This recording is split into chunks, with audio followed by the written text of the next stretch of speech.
1000 fit উপরে বিমানে অনেকে কম্বল চাপা দিয়ে ঘুম দিতেছে, ঘুম।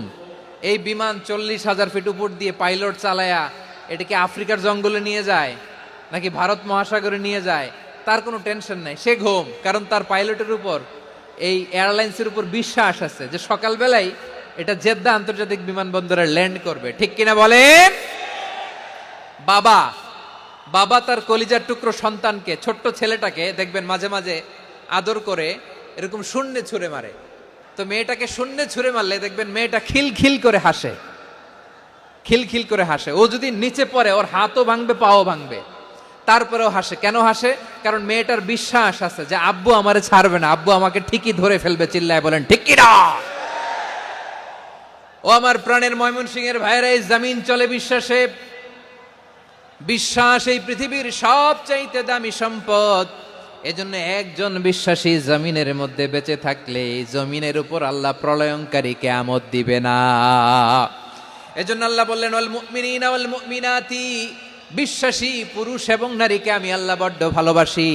তারা এমন ভাবে বিশ্বাস করে, না দেখে বিশ্বাস। আল্লাহ বলছেন আল্লাযীনা ইউমিনুনা বিল গায়বি ওয়া ইউকিমুনাস সালাহ, আমার বিশ্বাসী বান্দারা না দেখে বিশ্বাস করে। অদৃশ্যের প্রতি তারা বিশ্বাস রাখে, না দেখে বিশ্বাসটাই আসল বিশ্বাস। ঠিক কিনা বলেন? আচ্ছা, বুঝে থাকলে উত্তর দেন।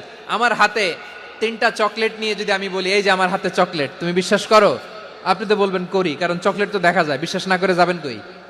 কিন্তু আপনারা না দেখায়া 3টা চকলেট এরকম মুষ্টিবদ্ধ করে পিছনের দিকে নিয়ে যদি বলি বন্ধু আমার পিছনে ডান হাতের মুঠায় কিন্তু 3টা চকলেট আছে, বিশ্বাস করো? ও না দেখেও যদি বলে বন্ধু তুই যেহেতু বলছিস বিশ্বাস করি, যদি করে এটাই আসল বিশ্বাস। না দেখে বিশ্বাস করাটাই আসল বিশ্বাস। অদৃশ্যের প্রতি বিশ্বাসকে বলে প্রকৃত বিশ্বাস। আল্লাযীনা ইউমিনুনা বিল গায়ব, আমার বান্দারা না দেখে আমি আল্লাহর উপর বিশ্বাস করে। এবার বিশ্বনবী বললেন 6টি মৌলিক কর্মসূচির সারমর্মের নাম যেমনি হলো ইসলাম, ঠিক তেমনি 6টি মৌলিক বিশ্বাসের বিষয়ের উপর ঈমান আনার নাম হলো বিশ্বাস। সুবহানাল্লাহ বলেন। 6টা মৌলিক বিষয়ের উপর যদি আপনি বিশ্বাস রাখেন এটা হচ্ছে ঈমান। সেটা কি? সাইয়েদনা জিব্রাইল বললেন ইয়া মুহাম্মদ আখবিরনি মাল ঈমান, ঈমান কারে বলে বলো। আল্লাহর নবী বললেন আন তুমিনা বিল্লাহ, আল্লাহর উপর ঈমান আনবা। আল্লাহ নামটা আপনাদের ভাল লাগে? আল্লাহ নাম যতই জপি ততই মধুর লাগে, নামে এত মধু থাকে কে জানি তো আগে।